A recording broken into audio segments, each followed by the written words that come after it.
Eu gravei um vídeo alguns meses atrás lá no targethd.net falando da crise do Xenix, aquele console portátil que a Tectoy anunciou no final de 2024, com as promessas de que seria um produto nacional que revolucionaria o mercado, queria democratizar esse segmento de videogames que você pode levar para qualquer lugar e que seria o competidor brasileiro, sei lá, do Asus ROG Ally, do Steam Deck, de outras propostas similares.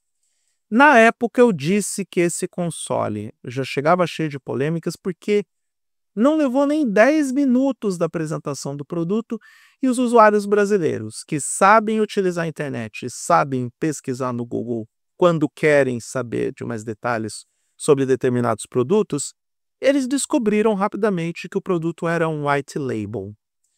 E o problema não é ser white label. Ele poderia até ser montado no Brasil, poderia até ser manufaturado aqui, mas ele não era um produto concebido do zero, desenvolvido e idealizado especificamente para os brasileiros, tal e como a Tectoy deu a entender.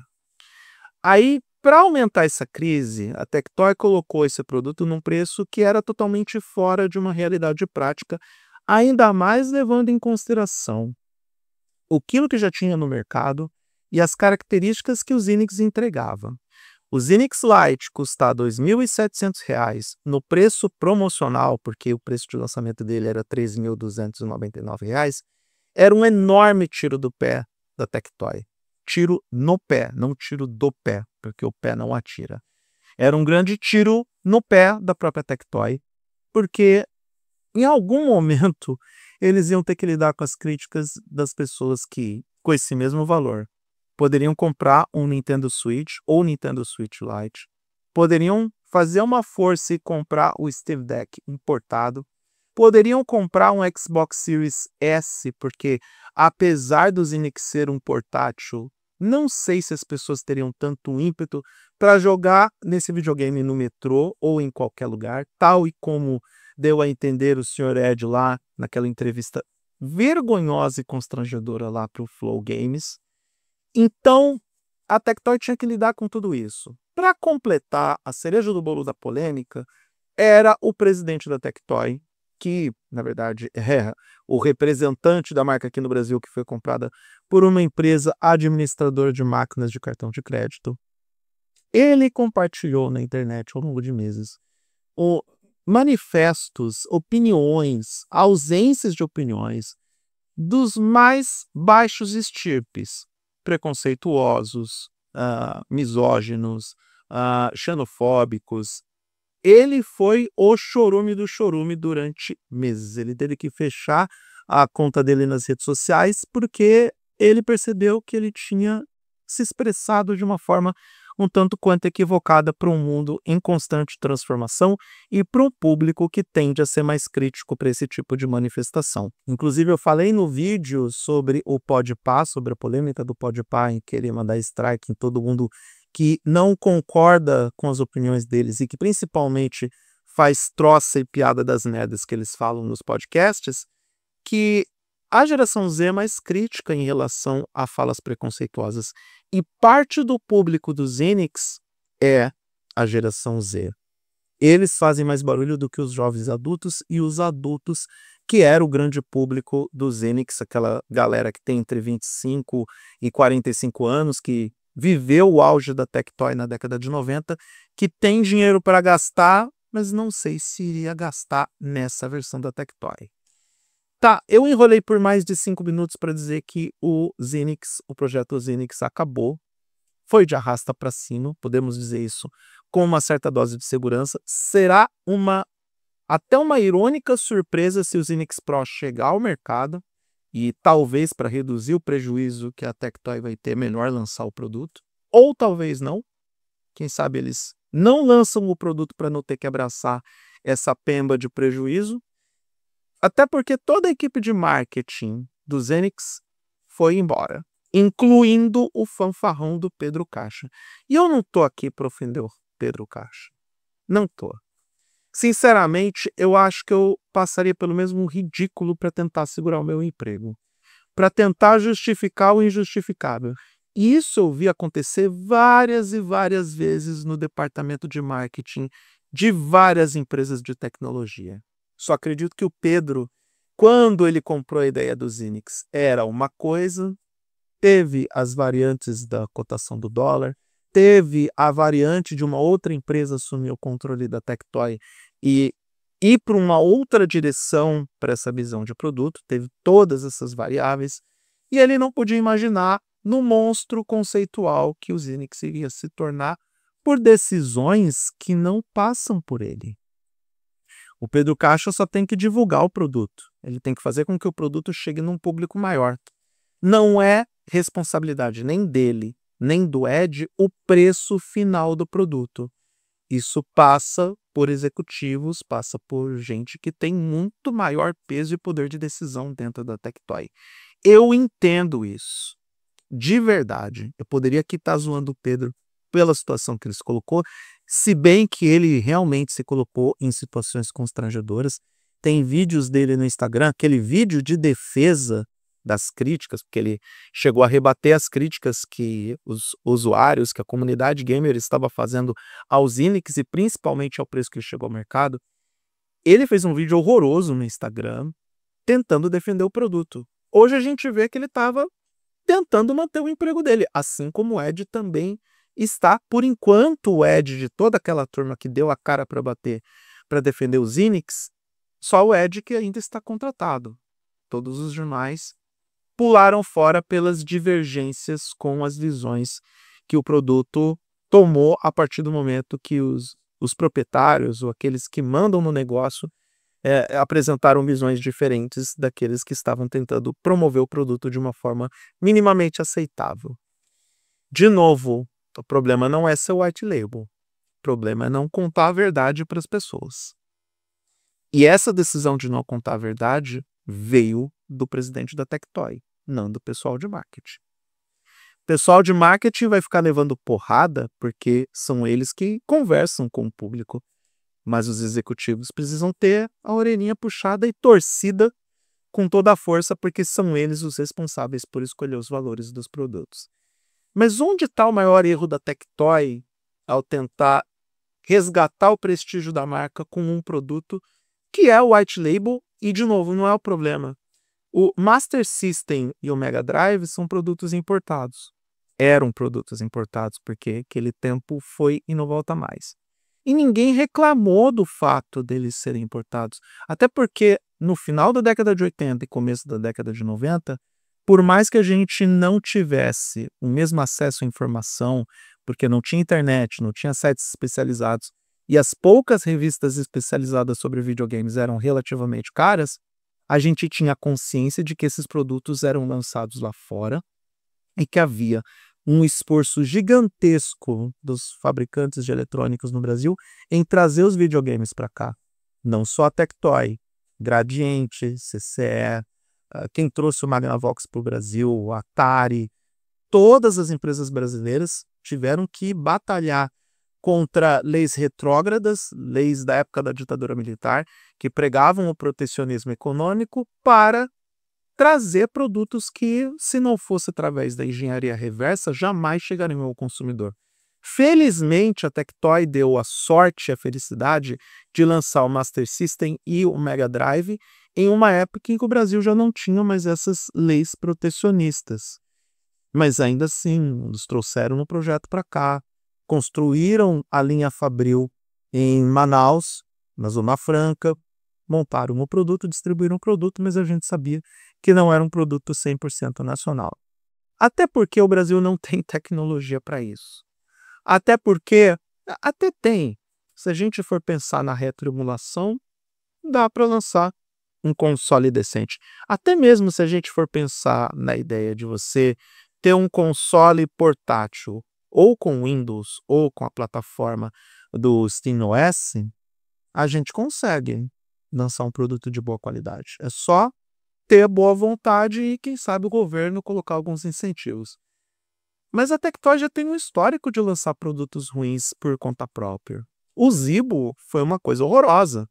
Quando o Zibo chegou no mercado e todo mundo descobriu que era um smartphone de entrada ruim, em forma de console de videogame, o produto foi simplesmente odiado. Então a Tectoy já sabia que estava com um filme meio queimado e até louvável a tentativa de recuperar esse filme através do Zynix. Se a gente colocar num contexto aplicado de um preço menor e contando a real para o consumidor, explicando que um produto de entrada tem um preço reduzido e se você quer um produto com maior qualidade ou com maior performance, você paga mais por isso, você até tem no Zynix um dispositivo que pode ser interessante para diferentes públicos. O Zynix Lite pode sim favorecer aos consumidores que gostam da retroemulação e o Zynix Pro, se melhorar um pouquinho as especificações, e olha que as especificações dele estão melhoradas em relação ao produto original, ao white label asiático, e o que é pior, né? O presidente da Tectoy falou mal da China nas redes sociais e o principal parceiro da Tectoy no projeto do Zynix é justamente uma empresa chinesa. Enfim, a hipocrisia. Então, olhando para o Zynix Pro, ele pode eventualmente atender um público que gostaria de ter um produto voltado para o Brasil, para o usuário brasileiro, com todo o layout adaptado para o Brasil, com o idioma em português do Brasil. É uma proposta interessante. Mas, para muita gente, principalmente para o principal público-alvo desse console portátil, que é a galera entre 25 e 45 anos.